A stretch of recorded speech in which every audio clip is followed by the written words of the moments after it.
పరశురాముడు కన్న తల్లిని గుడ్డలితో అడ్డంగా ఎందుకు నరికేశాడు? పరశురాముడికి మానవత్వం లేదా?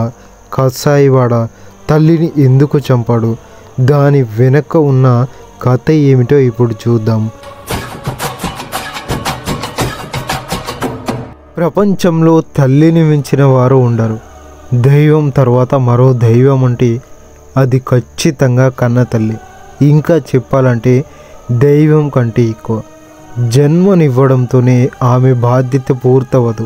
ఎన్నెన్నో త్యాగాలు చేసి పెంచి పెద్ద చేస్తుంది. అందుకే ఏమిచ్చినా తల్లి రుణం తీర్చుకోలేమంటారు. అలాంటిది పరశురాముడు కన్న తల్లిని గుడ్డలితో అడ్డంగా నరికేశాడు. పరశురాముడికి మానవత్వం లేదా? కసాయివాడ తల్లిని ఎందుకు చంపాడు? పరశురాముడు జమదగ్ని మహర్షి మరియు రేణుక యొక్క కుమారుడు. రేణుక ఆమె భర్త పవిత్రత మరియు పతిభక్తికి ప్రసిద్ధి చెందింది. ఆమెకు అటువంటి విశ్వాసం కూడా ఉంది. ఆమె కాల్చని మట్టి కుండలో నది నుండి నీరు తేవడానికైతే వెళ్ళినది. ఆమెను కాల్చని మట్టి కుండలో నీరు తెచ్చే ప్రాతిపత్యం కలిగి ఉంది. ఒక దురదృష్టకరమైన రోజు. ఒకరోజు నది వద్ద ఉండగా ఆమెకు ఆకాశంలో గంధర్వ సమూహంతో కూడిన రథం అయితే కనిపించింది.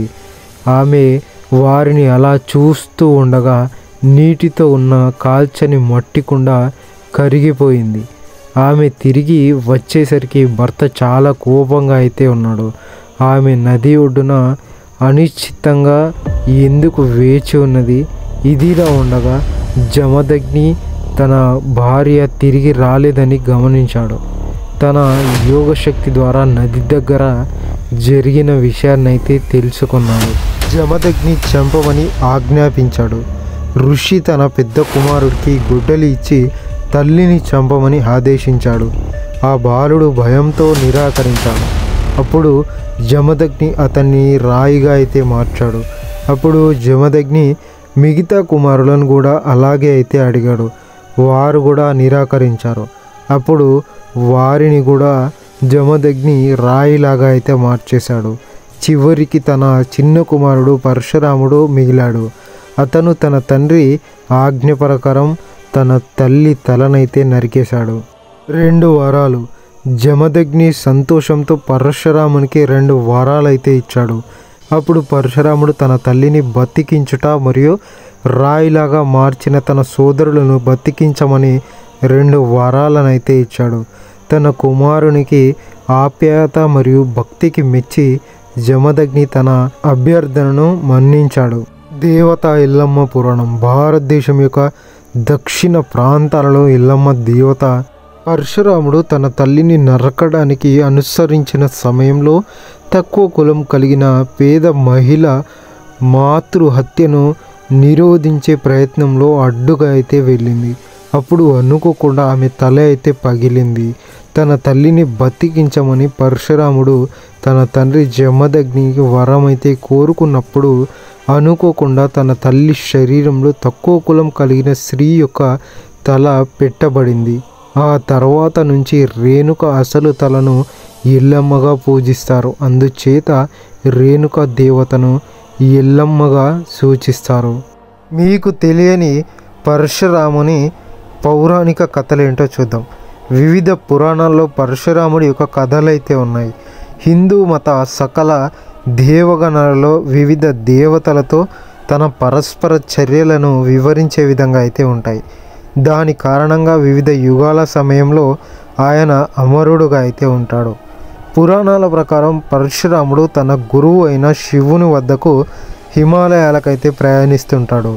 ఆ విధంగా ప్రయాణిస్తుండగా తన మార్గ మధ్యంలో వినాయకుడిని చూసి ఆగిపోయి పరశురాముడు ఏనుగు దేవుడైన వినాయకుడి మీదకు తన గొడ్డలనైతే విసురుతాడు.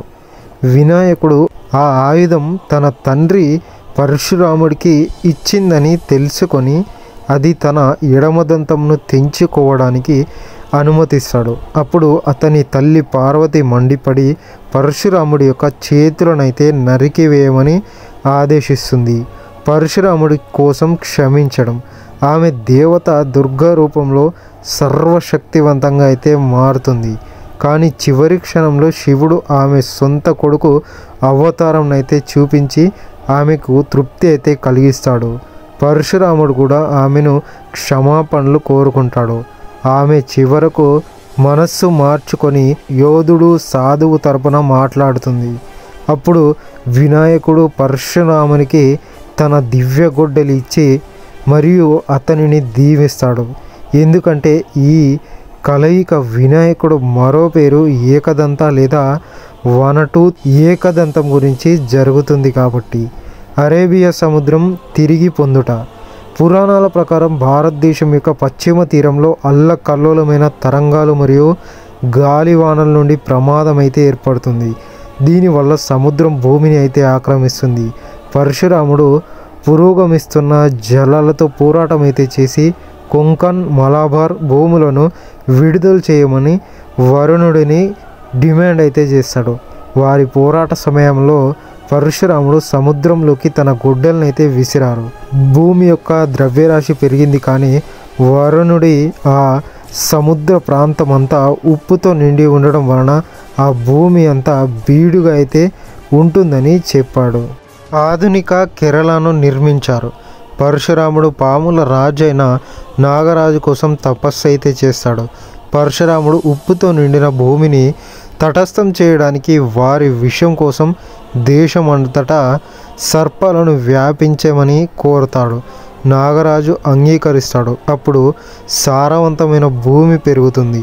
అందువల్ల పరశురాముడు పశ్చిమ కనుమల పర్వతం మరియు అరేబియా సముద్రం మధ్య తీరంలో ముందుకు ఆధునిక కేరళనైతే సృష్టించడం అయితే జరిగింది. పరశురాముడు మరియు సూర్యుడు. పరశురాముడికి ఒకసారి చాలా వేడి కలిగినందుకు సూర్యదేవుడి మీద కోపం అయితే వస్తుంది.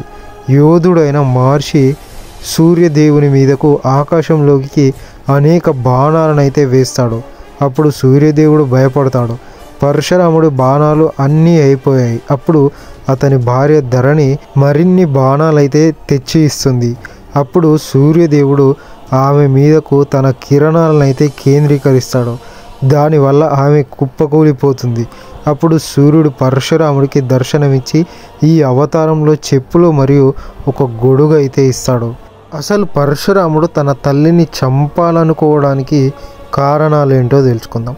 కుశవంశానికి చెందిన మహారాజు గాది ఒకసారి భృగువంశానికి చెందిన రుచీకుడు అనే మహర్షి గాదిరాజు దగ్గరికైతే వెళ్ళి అతని కూతురు సత్యవతిని తనకిచ్చి వివాహం చేయమని కోరగా ఆ మహారాజు నున్నటి శరీరం, నల్లని చెవులు గల 1000 గుర్రాలు ఇవ్వమని కోరతాడు.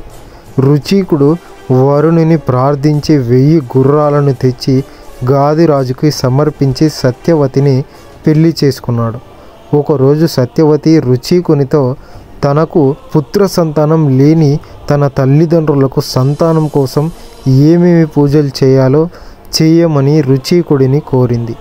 అప్పుడు ఆయన 2 రకాల హోమ ద్రవ్యాలు తయారైతే చేశాడు.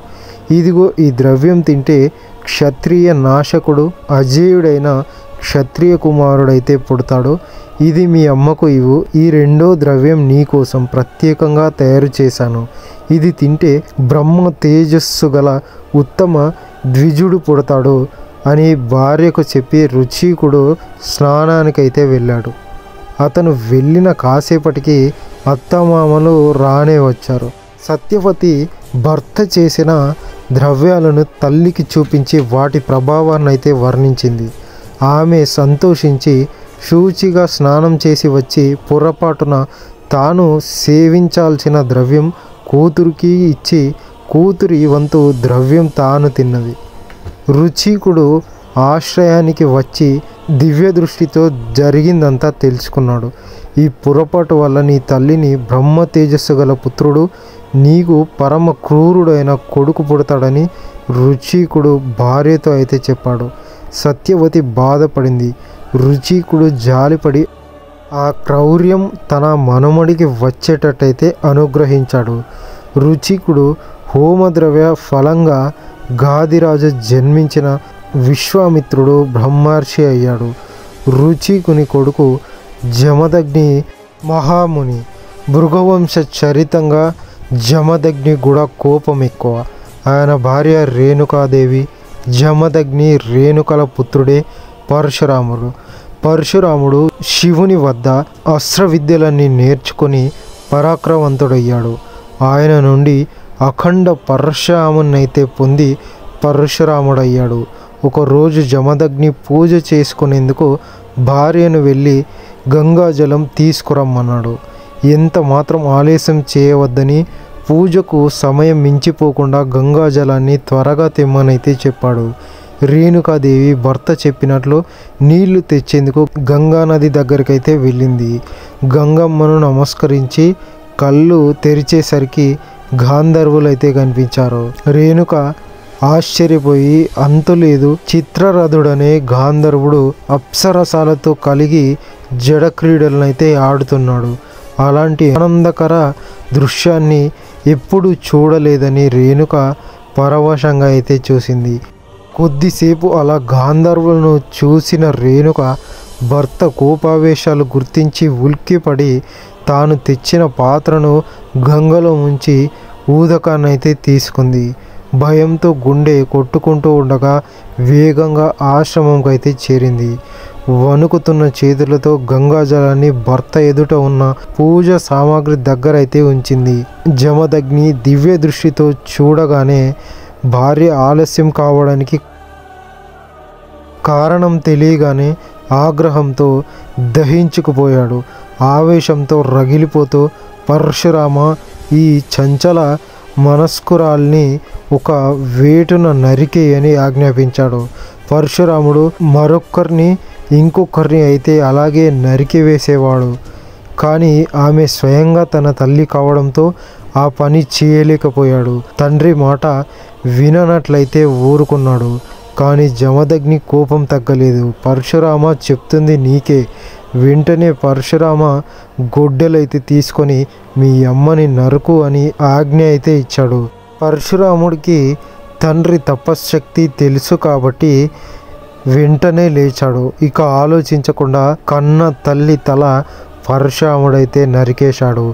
జమదగ్ని సంతోషానికి అవధుల్లేవు. కొడుకు తన ఆజ్ఞనైతే నిర్వర్తించాడు. తల్లి అని కూడా చూడకుండా తాను చెప్పినట్లు చేశాడని జమదగ్ని అయితే సంతోషించాడు. అందుకే పరశురామ, నా మాట విన్నందుకు సంతోషం, ఏదైనా వరం కోరుకో అన్నాడు. పరశురాముడు సందేహపడకుండా, తండ్రి, దయచేసి నా తల్లిని మళ్ళీ బతికించు, అంతకంటే ఇంకేం అక్కర్లేదు అన్నాడు. జమదగ్ని కోపగించుకోలేదు. తదాస్తు అన్నాడు. పరశురాముని తల్లి రేణుకాదేవి మళ్ళీ జన్మించింది. Thank you for watching this video. మరొక మంచి వీడియోతో మళ్ళీ కలుద్దాం.